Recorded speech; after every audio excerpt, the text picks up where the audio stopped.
سیدنا عبداللہ بن عمر رضی اللہ تعالیٰ عنہما فرماتے ہیں ایک مرتبہ میں سفر پر تھا، راستے میں ایک جگہ رات ہو گئی، میں نے وہ رات ایک بڑھیا کے گھر گزاری۔ اس گھر کے قریب ایک قبر تھی، میں نے قبر سے یہ آواز سنی، بول ما بول شن ما شن، یعنی پیشاب کیا پیشاب، مشکیزہ کیا مشکیزہ۔ یہ آواز کہاں سے آ رہی تھی؟ قبر میں سے۔ آپ فرماتے ہیں میں نے بڑھیا سے اس آواز کے متعلق پوچھا، اس نے کہا یہ میرے شوہر کی قبر ہے، اسے 2 گناہوں کی سزا مل رہی ہے۔ ایک یہ پیشاب کرتے وقت پیشاب کے چھینٹوں سے نہیں بچتا تھا۔ میں سے کہتی ہے تجھ پر افسوس، جب اونٹ پیشاب کرتا ہے تو وہ بھی اپنے پاؤں کو کشادہ کر کے چھینٹوں سے بچتا ہے، لیکن اس معاملے میں بالکل احتیاط نہیں کرتا۔ میرا شوہر میری ان باتوں پر کوئی توجہ نہ دیتا، یہاں تک اسے موت آ گئی۔ نمبر 2، بڑھیا نے اپنے شوہر کا دوسرا گناہ بتاتے ہوئے کہا ایک مرتبہ اس کے پاس ایک پیاسا شخص آیا، اس نے میرے شوہر سے پانی مانگا۔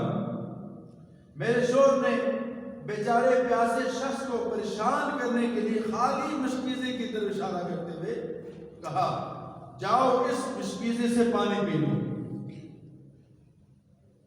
وہ پیاسا شخص تھا، بے تابانہ مشکیزے کی طرف لپکا، جب اس نے مشکیزہ اٹھایا تو اسے خالی پایا۔ پیاس کی شدت کی وجہ سے وہ شخص بے ہوش ہو کے گر پڑا اور اسے موت واقع ہو گئی۔ بڑھیا نے اپنی بات جاری رکھتے ہوئے کہا جب سے میرا شوہر مرا ہے آج تک روزانہ اس کی قبر سے آواز آتی ہے پیشاب پیشاب کیا ہے پیشاب، مشکیزہ مشکیزہ کیا ہے مشکیزہ۔ عطا کر عافیت و نزا و قبر و حشر میں یا رب، وسیلہ فاطمہ زہرا کا کر لطف و کرم مولا، برات دے عذاب قبر سے نارے جہنم سے، بائے شعبان کے صدقے میں کر فضل و کرم یا رب۔ صلو علی الحبیب۔ پیارے میرے اسلامی بھائیوں، اس عبرتناک حکایت میں سیکھنے اور سمجھنے کی کافی مدنی پھول ہے، بالخصوص اس میں ان لوگوں کو پریشان کرنے، لوگوں کا مذاق اڑانے، پیشاب کی چیزوں سے نہ بچنے کا وبال بیان ہوا۔ افسوس آج کل استہزاء یعنی دوسروں کا مذاق اڑانا اور پیشاب کی چیزوں سے نہ بچنا، یہ دونوں برائیاں عام ہوتی جا رہی ہیں۔ 4 دوست مل کر بیٹھتے ہوں، دفتروں اور اداروں میں ایک ساتھ کام کرنے والے، بلکہ سگے بھائی بھی بعض دفعہ ایک دوسرے کی کلاس لگاتے ہیں، ایک دوسرے کا مذاق اڑاتے ہیں اور فکریں کستے نظر آتے ہیں۔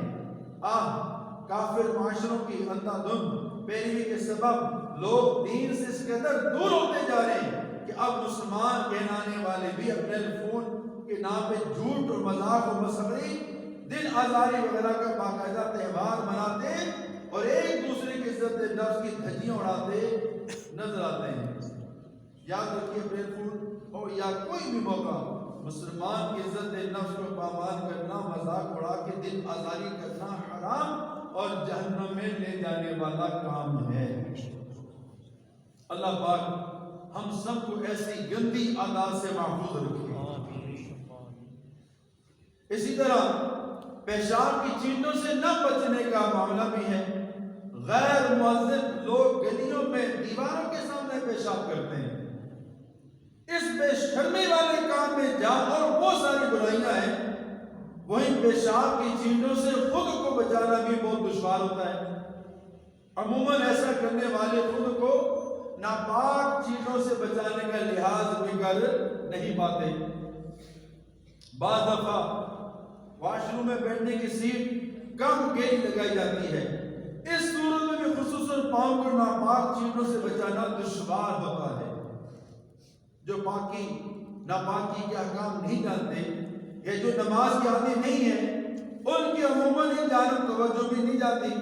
واش روم کے بعد ہاتھ تو دھو ہی لیتے ہیں، مگر پاؤں ناپاک رہ جاتے ہیں۔ بلکہ اب تو کھڑے کھڑے پیشاب کرنے کا رجحان بڑھ رہا ہے۔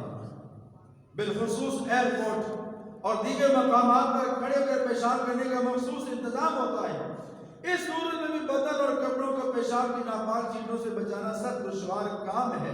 یاد رکھیے، خود کو پیشاب کی چیزوں سے نہ بچانا سخت گناہ ہے۔ غیب جاننے والے نبی صلی اللہ علیہ وسلم نے فرمایا، پیشاب سے بچو، عام طور پر عذاب قبر اسی وجہ سے ہوتا ہے۔ پیشاب کی چیزوں سے بچو کہ عام طور پر عذاب قبر جو ہے اسی وجہ سے ہوتا ہے۔ حضرت قتادہ رضی اللہ عنہ فرماتے ہیں، ہمیں بتایا کہ عذاب قبر کو 3 حصوں میں تقسیم کیا گیا ہے۔ عذاب قبر کو 3 حصوں میں تقسیم کیا گیا ہے۔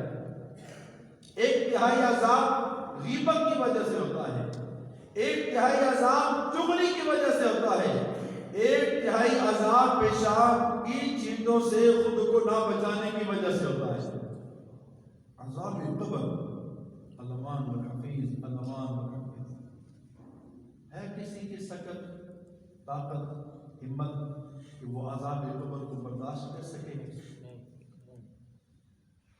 کوئی یہ بولے جی کوئی مسئلہ نہیں، کیا ہوگا؟ عذاب قبر،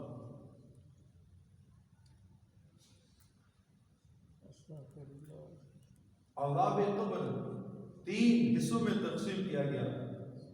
اللہ، 1/3 عذاب غیبت کی وجہ سے،